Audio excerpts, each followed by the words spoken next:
এই সুন্দর ফুলটাকে একটা শয়তান আগুন জ্বালিয়ে দেওয়ার জন্য আক্রমণ করে দিয়েছিল। যা দেখার পর এই ফুলটা থেকে বাঁচানোর জন্য ঝর্ণা থেকে অনেকগুলো পানি নিয়ে সেই আগুনটাকে নিভিয়ে দেওয়ার জন্য যেতে শুরু করে দেয়। এরপর সে আগুনটার উপরে পানি ঢেলে আগুনটাকে নিভিয়ে দেয়, কিন্তু তখনই হঠাৎ করে পুরো জঙ্গলের ভেতরেই আগুন লেগে যায়। এই জন্য এই শামুকটা তার জীবন বাঁচানোর জন্য অনেক ধীরে ধীরে দৌড়াচ্ছিল, কিন্তু তখনই একটা শয়তান আগুন এসে তার পাছাটাকে জ্বালিয়ে দেয়।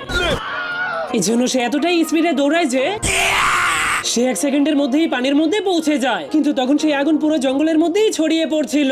এই জন্য সবগুলো ফুল নিজেদের জীবন বাঁচানোর জন্য জঙ্গল ছেড়ে পালাতে শুরু করে দেয়, কিন্তু এই ক্যাকটাসটা তারা কেন পালাচ্ছে একদমই জানতো না। তখন এই ক্যাকটাসটা পানির একটা নল দেখতে পেয়ে তার মাথায় একটা আইডিয়া চলে আসলে সে ওই নলটাকে চালু করে দেয়। এরপর আগুনগুলোকে ভেঙাতে শুরু করে দেয়, কিন্তু তখন একটা পাওয়ারফুল আগুন পিছন থেকে এসে তাকে আক্রমণ করে দেয়। এরপর আগুনটা নিজেই পানিকে বন্ধ করে দিয়ে সবাইকে নিয়ে সামনের দিকে আগাতে শুরু করে। এর জন্য সবগুলো ফুল